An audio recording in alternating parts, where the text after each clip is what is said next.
Today we will start lecture 2 on congruences. Now we will solve examples of congruences. First example is find the value of a such that a is given to be congruent to 7 mod 5. a हमें 7 mod 5 के congruent है, a की value find out करनी है। तो देखिए इसका मतलब क्या हो गया, कॉन्ग्रुएंस का मतलब क्या होता है 5 डिवाइड्स a माइनस 7। इसका मतलब हो गया कि a माइनस 7 जो है वो 5 का मल्टीपल है। सपोज 5k के equal a is equal to 5k plus 7। Where k कोई इंटीजर है जिसकी हम इंटीजर वैल्यू पुट करते हैं। k की वैल्यूज़ हम पुट करके देखते हैं 0 1 2 3 अप टू ऐसे ही नेगेटिव वैल्यूज़ भी, क्योंकि ये इंटीजर है। तो जब k की वैल्यू हम 0 पुट करते हैं तो a की वैल्यू क्या आती है 7। जब k की वैल्यू 1 पुट करते हैं तो 1 प्लस है 12, 3 पुट करेंगे तो 2 पुट करेंगे तो 10 प्लस 17, फिर 3 पुट करेंगे तो 22 अप टू सोन। ऐसे ही -1 पुट करेंगे तो 2, -2 पुट करेंगे तो -3, -8 अप टू सोन। तो इस तरह से k की जो है वो इनफाइनाइट वैल्यूज़ आएंगी for infinite integers. So a हमें फाइंड आउट करना था, उसकी ये सब इनफाइनाइट वैल्यूज़ आ जाएंगी। सेकेंड एग्जाम्पल है find the least positive integer mod 11 to which 282 is congruent. हमें 282 कॉन्ग्रुएंट हो विद रिस्पेक्ट टू मोड 11, वो लीस्ट पॉजिटिव इंटीजर निकालना है। मतलब हमें क्या करना है 282 को 11 से डिवाइड करते हैं तो कितना क्वोशिएंट क्या आएगा, इसको इससे डिवाइड करेंगे तो 25 आएगा क्वोशिएंट और 7 आएगा रिमाइंडर। इसका मतलब 7 जो रिमाइंडर होता है that is the least positive integer जो यहाँ आता है, रिमाइंडर आता है। इसको इससे डिवाइड करें तो जो रिमाइंडर बचता है वो यहाँ आता है। तो ये आपका आंसर होगा। थर्ड है इफ़ ए हमें ओड नंबर गिवन है देन शो करना है कि a square is congruent to 1 mod 8। ये हमें प्रूव करना है। तो अब क्योंकि a ओड नंबर है तो ओड नंबर को हम किस फॉर्म का ले सकते हैं 2k प्लस 1, क्योंकि 2k तो हमारा इवन नंबर हो जाएगा क्योंकि 2 से मल्टीप्लाई है। तो ओड बनाने के लिए उसमें हम 1 ऐड कर देते हैं। तो a is equal to 2k plus 1 कोई ओड नंबर है वेयर k कोई इंटीजर है।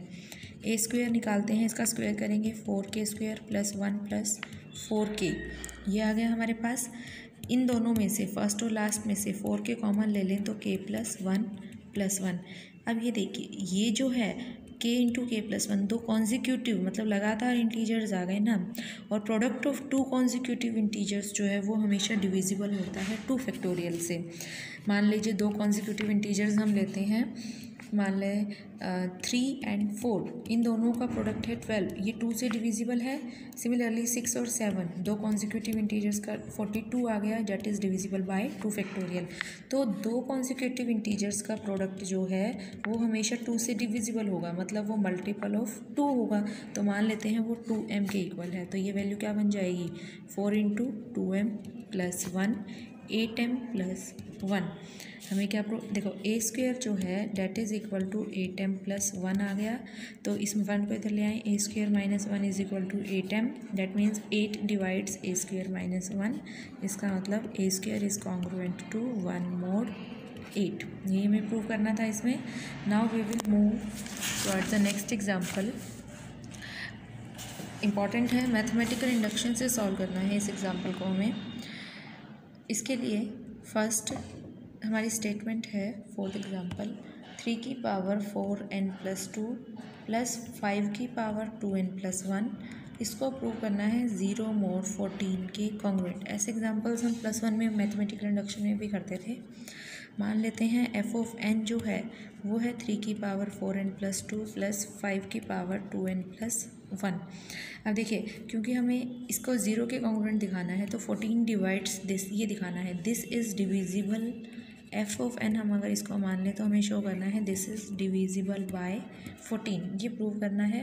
तो अगर मैथमेटिकल इंडक्शन लगाएं तो उसमें सबसे पहले हमें क्या करना होता है 1 के लिए n को 1 पुट करें तो क्या आ जाएगा 4 प्लस 2 6, 1 पुट करेंगे तो 3, ये वैल्यू आ गई आपके पास 854।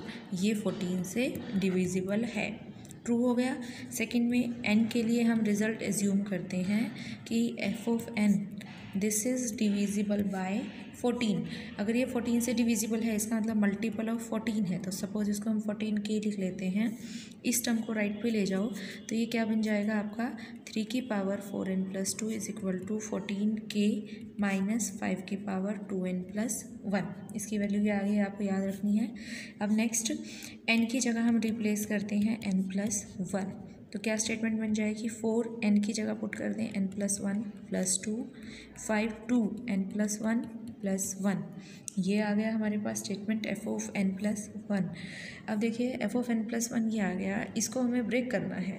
सबसे पहले 4n इसको मल्टीप्लाई किया, 4n प्लस 4 प्लस 2 6, और ये क्या बन जाएगा 5 की पावर 2n प्लस 2 प्लस 1 3। अब आगे देखिए क्या करना है,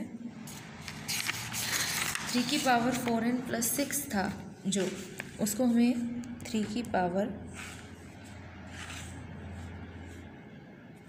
4n प्लस 6 प्लस 5 की पावर 2n प्लस 3 ये आ गया था हमारे पास। अब इसको हमें ब्रेक करना है। 3 की पावर 4n प्लस 6 है ना, 6 में से 4 पावर अलग कर लेते हैं और 2 पावर अलग। ऐसा इसलिए किया क्योंकि f ऑफ n जो था हमारे पास उसमें हमारे पास 4n प्लस 2 था। सिमिलरली 5 की 2n प्लस 3 इसको एज इट इज़।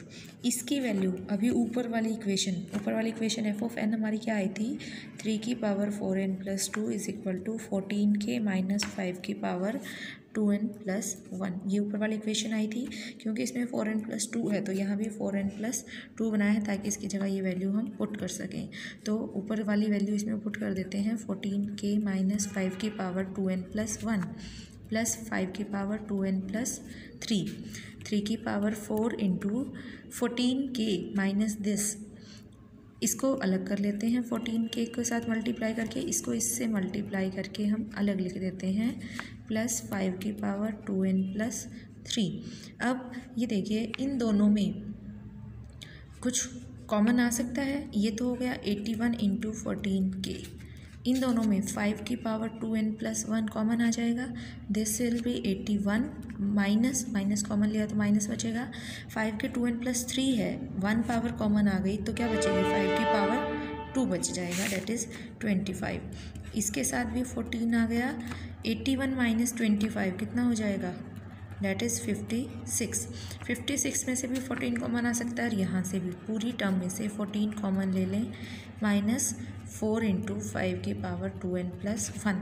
अब देखिए इसका मतलब ये 14 का मल्टीपल आ गया, तो डिविजिबल बाय ये जो टर्म थी ये आपकी जो है डिविजिबल बाय 14 आ गई। इसका मतलब 14 this term is divisible by 14, क्योंकि 14 का मल्टीपल आ गया, यही आपको प्रूव करना था। अगर ये डिविजिबल बाय 14 है, f ऑफ n प्लस 1 था ये, तो जनरली तीनों के लिए हमारा मैथमेटिक इंडक्शन में प्रूव हो गया 1 n और n प्लस 1 के लिए। तो f ऑफ n जो है इसका मतलब डिविजिबल बाय 14 है, इसका मतलब f of n is congruent to, f of n क्या था 4n प्लस 2 प्लस 5 की power 2n plus 1, this is congruent to 0 mod 14, hence prove. Now ऐसे क्वेश्चंस एक्सरसाइज में बहुत सारे हैं जो आपको ट्राई करने हैं। अगर कोई प्रॉब्लम आएगा तो आप मुझे बताइएगा। Find the reminder on dividing the sum. देखिए अब हमें ये टर्म गिवन है 1 factorial, 2 factorial, 3 factorial, 4 factorial up to 100 factorial. इसको हमें अगर 12 से डिवाइड करना है तो रिमाइंडर निकालना है। अब देखिए इतनी बड़ी टर्म को पहले सबको फैक्टोरियल सॉल्व करें, फिर ऐड करें, फिर 12 से डिवाइड करें, बहुत लंबा प्रोसेस है। तो इसका शॉर्टकट मेथड क्या है, देखिए सबसे पहले हम 4 फैक्टोरियल लेते हैं, एक एक टर्म का निकालेंगे। 4 फैक्टोरियल 5 6, 4 फैक्टोरियल 12 से डिवाइड करना है। 4 फैक्टोरियल क्या होता है आपका 24 को 2 इंटू 12 लिख सकते हैं। इसका मतलब 12 से ये डिविजिबल है 4 फैक्टोरियल, तो इसका मतलब क्या आ गया 12 डिवाइड्स 4 फैक्टोरियल। तो अगर कॉन्ग्रुएंस की फॉर्म में लिखें तो 4 factorial is congruent to 0 mod 12। इसको हमने कॉन्ग्रुएंस की फॉर्म में कन्वर्ट कर दिया। सिमिलरली 5 फैक्टोरियल, उसको हम क्या लिख सकते हैं 5 इंटू 4 फैक्टोरियल। 4 फैक्टोरियल का मल्टीपल आ गया, इसका मतलब क्या हो गया, अगर ये 12 से डिविजिबल है तो ये पूरा भी 12 से डिविजिबल होगा, कुछ भी प्रोडक्ट हो 12 से डिविजिबल तो रहेगा। इसका मतलब 5 फैक्टोरियल जो है that is also congruent to 0 mod 12, पूरा का पूरा 12 से डिविजिबल हो गया, क्योंकि 4 फैक्टोरियल 12 से डिविजिबल है तो ये भी 12 से डिविजिबल है तो कॉन्ग्रुएंस की वो में लिख दिया 5 factorial is congruent to 0 mod 12। Similarly next आ जाएंगे सारे, तो ऐसे ही वर्टिकली सबको ऐड करें आगे 6 फैक्टोरियल अप टू 100 फैक्टोरियल तक, तो हमारे पास राइट में तो सबके 0 आ रहा है, 0 0 सब में 0 आएगा, तो 0 0 ऐड होके हो गई 0 0 mod 12 के कॉन्ग्रुएंट। अब लेते हैं इससे पहले की टर्म्स, वो क्या थी हमारी 1 factorial plus 2 factorial plus 3 factorial, इनका सम क्या आएगा 1 प्लस 2 प्लस 3 फैक्टोरियल इज 6, 9 आ गया। तो इसका मतलब क्या हो गया कि ये जो सम है ये तो इक्वल टू 9 आ गया, इसको और इसको ऐड कर दो, ठीक है, बोथ साइड ये जो टर्म इसमें दोनों साइड ऐड कर दो, 1 फैक्टोरियल 2 फैक्टोरियल 3 फैक्टोरियल, तो लेफ्ट टर्म तो आपकी बन जाएगी ये 4 factorial 5 factorial up to 100 factorial, और राइट में 0 था और इसकी वैल्यू हो गई 9, राइट में वैल्यू पुट कर दो 9 mod 12, तो हमारे पास क्या आ गया, ये 9 रिमाइंडर आ गया जब हम 12 से इस पूरी टर्म को डिवाइड करते हैं, तो our answer is 9। Very easy method, इससे आप कितनी भी टर्म्स का सम निकाल के उसका रिमाइंडर डायरेक्ट निकाल सकते हो, इम्पॉर्टेंट है। Now example number